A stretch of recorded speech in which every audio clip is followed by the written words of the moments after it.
Hi, my name is Rotational, world leader pressure point fighting, national boxing coach for Cambodia, loads of downgrades, but that is not why you're here.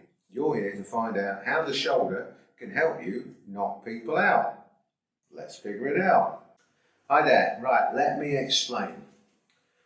One thing I've noticed with amateur boxers with a strong amateur background and also traditional martial artists is that the shoulder, when they're throwing their backhand, doesn't rotate forward and it doesn't rotate over for the best effect.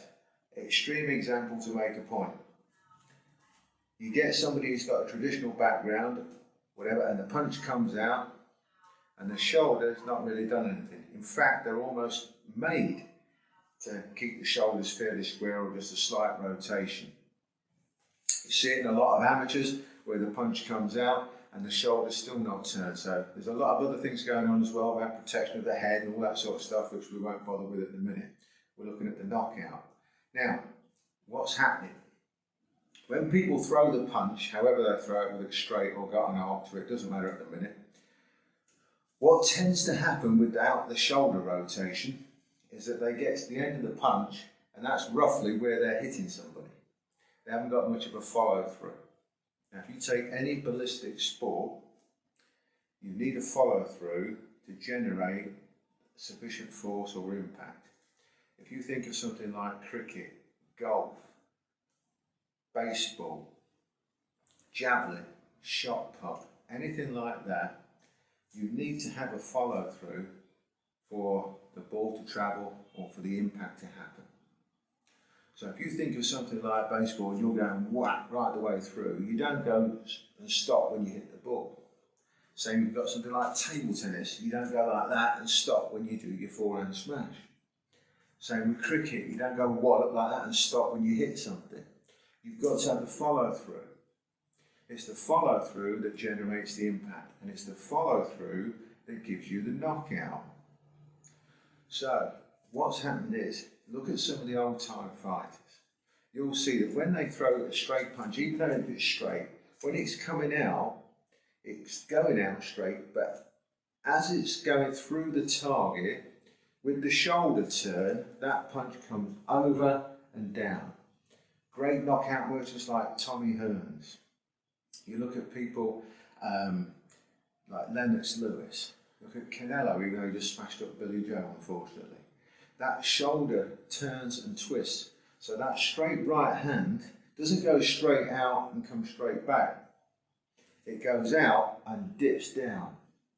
And it's that rotational torque going through the jaw that gives you the knockout, because it gives you a massive reticular shape in the head, as well as having a load of power at the same time.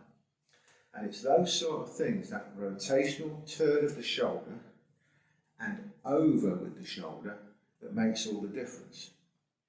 Now, you can argue that you're leaving yourself more open. I'm not going to argue any of that. Yes, but whenever you throw something, you're open for something. Doesn't matter what you throw. But when you turn that shoulder over and it really turns over, you get protection on this side of your head, chins are tucked in, the punch has gone out however it's gone. I don't care whether it lands like that, or like that, that doesn't matter. But it's got to go right the way through the target. When it goes through the target, that's when you're going to get the knockout. Case in point, when we're teaching the pressure point stuff, if we're showing something, just a little tap like this, and people are wondering how come people are all over the place or falling over or even going out, it's not because we're just doing this, all right, we're in the right place, but there's other things going on in the body as well that replicate that turnover of the shoulder by sending your power in and down and getting that angle and direction. And it's that turning over with that backhand that will give you that shape and that knockout. It will also set up whatever's coming up with a shovel or whatever it is you're going to do after. Right? Now, obviously there's a lot of cons to things like turning your shoulder over. It's a little bit slower. It might take you a little bit longer to recover. If your shoulders are tilted, you can see what the guy's going to be doing. If you see that my shoulder tilts, you only need to push this one and I'm off balance, and vice versa. If you see that my shoulder tilts, it's pretty obvious that this is going to come next, because it's very difficult for me to reload and send this same punch or from this side again if the shoulders are turned over. So there's a time and place like there is for everything. But practice it. Tell me I'm wrong, because I'm not. But there you go. Turn that shoulder over.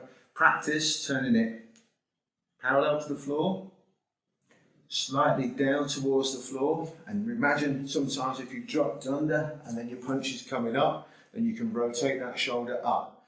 All of the angles from hitting down, hitting straight and hitting up, and make sure they cut across where you're hitting for their very best effect. Anyway, hopefully back in the gym soon. You know the drill. Subscribe, press the notification bell, tell everybody you know about it, and we'll take the rest from there. See you later. Well done.